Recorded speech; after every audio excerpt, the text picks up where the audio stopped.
You ask Tiger to solve.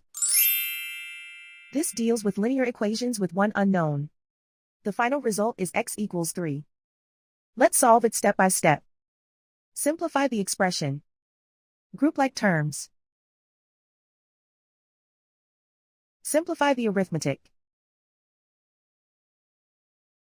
Group all x terms on the left side of the equation. Subtract 16x from both sides. Group like terms. Simplify the arithmetic. Group like terms. Simplify the arithmetic. Group all constants on the right side of the equation. Subtract 11 from both sides. Simplify the arithmetic.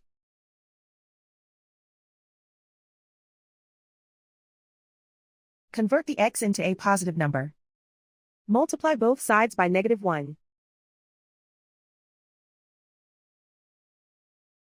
Remove the ones. Simplify the arithmetic. And so the final result is x equals 3.